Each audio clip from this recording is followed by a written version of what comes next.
गृह लक्ष्मी की प्रतिष्ठा डे 2। विवाह आत्मिक विकास का प्रधान साधन है।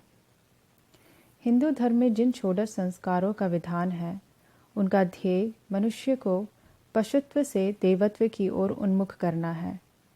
वह जैसे जैसे बड़ा होता है, उसका आत्मभाव उभरता है और आत्मविस्तार प्रारंभ होता है। जो जो वह आत्मदमन करता है, अपने ऊपर नियंत्रण लगाता है, त्याग करता है, त्यों त्यों उसमें आत्मीयता का भाव बढ़ता जाता है। बड़ा होने पर उसका विवाह संस्कार होता है। यह होने पर मनुष्य के ऊपर अनेक जिम्मेदारियां आ पड़ती है। यहाँ तो देह भाव विलोपन और आत्म बलिदान का पाठ पूरा पूरा सीखना पड़ता है। कालांतर में जो संतान प्राप्त होती है, उसकी सेवा बिना आत्म त्याग और बलिदान के संभव नहीं। साथ साथ अपने जीवन सहचर के व्यक्तित्व में जो अपने व्यक्तित्व को मिलाना होता है, वह भी बिना आत्मोत्सर्ग के संभव नहीं। कदाचित अपने जीवन सहचर के व्यक्तित्व में अपने व्यक्तित्व को हमें विलीन भी करना पड़ता है, होमना भी पड़ता है, और यह देव भाव को बनाए रखकर नहीं बन सकता। इस जीवन में तो इच्छा निरोध, आत्म संयम की पूरी पूरी साधना करनी पड़ती है, क्योंकि बिना इसके अपने जीवन सहचर के साथ पूर्णतया घुल मिल जाना नहीं बनता। अतएव विवाह में आत्म विलीनीकरण परमावश्यक है, और यह आत्म विलीनीकरण देव भाव का यह उच्छेद पशुत्व को दबाने और देवत्व को जगाने का एक साधन है। अतएव विवाह पशुत्व से देवत्व की ओर बढ़ने का एक मार्ग है। विवाह भौतिक दृष्टि के अतिरिक्त आध्यात्मिक जीवन के क्रमिक विकास की दृष्टि से भी जीव के बाल्यकाल के पश्चात स्वाभाविक रूप से ही आवश्यक है। बाल्यकाल के उपरांत आध्यात्मिक सोपान पर आगे चढ़ने के लिए जो अगली सीढ़ी हो सकती है, वह विवाह बंधन ही है। बाल्यकाल के उपरांत एकदम संन्यास धर्म में पहुंचना सबके लिए सरल नहीं और न अपेक्षित ही है। बाल्यकाल में सदा खाते पीते सोते जागते सुखों का उपभोग ही होता, इंद्रियों की तृप्ति का प्रयत्न ही चलता रहता है। इच्छाओं का निरोध नहीं होता, किंतु इसके ठीक विपरीत संन्यास में एकदम त्याग ही त्याग है। अतएव विवाह ही एक ऐसी बीच की अवस्था है जो मनुष्य को विरक्ति और भोग की अवस्था के ठीक बीचों बीच रखकर विरक्ति और त्याग के साथ साथ ही सुख भोग की शिक्षा देती है। मध्यम मार्ग इस जीवन में ही संभव है। राग द्वेष से विमुक्त होकर सुखोपभोग करना इस जीवन के अतिरिक्त न तो बाल्यावस्था में संभव है और न संन्यासावस्था में। इसलिए विवाह एक पवित्र बंधन है और विवाहित जीवन को योग्यता पूर्वक निभाने में ही मनुष्य का आध्यात्मिक कल्याण है। सफल विवाहित जीवन ईश्वर से सम्मिलन की पूर्वावस्था है। जायसी आदि संतों ने ईश्वर प्रेम कैसा होना चाहिए, उसकी एक क्षुद्र झांकी पति पत्नी के प्रेम को माना है। जब लौकिक प्रेम के निभाने में इतने बलिदान की आवश्यकता होती है, तो ईश्वर प्रेम तो फिर सिर का सौदा है, सिर हथेली पर रखकर चलना है।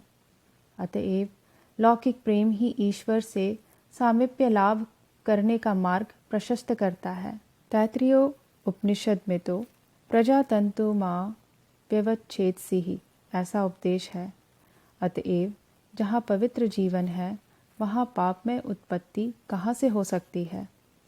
फिर हम ब्रह्म ज्ञान हो जाने पर भी सत्काम, जबाला और सुमुखवा रैक के जैसे ब्रह्मज्ञानियों को भी विवाह करते देखते हैं। इससे भी विवाहित जीवन की पवित्रता ही प्रतिपादित होती है।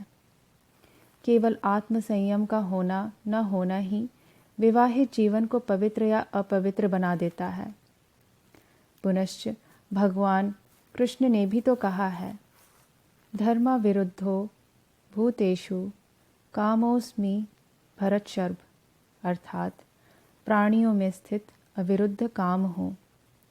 ऋग्वेद का वचन है, समानी व आकुतिः समाना हृदयानि वह समानमस्तु वो मनो यथा वह सुसाहसति। अर्थात हमारा आचरण समान हो, हमारे हृदय समान हो, हमारे मन समान हो और हम एक दूसरे की सहायता के लिए सदा तत्पर रहे। यदि हम अपने जीवन सहचर के साथ भी एकात्मा और अभिन्नता का अनुभव नहीं कर सकते तो वेद में वर्णित समाज के साथ इतनी अभिन्नता हो सकना तो बहुत दूर की बात है।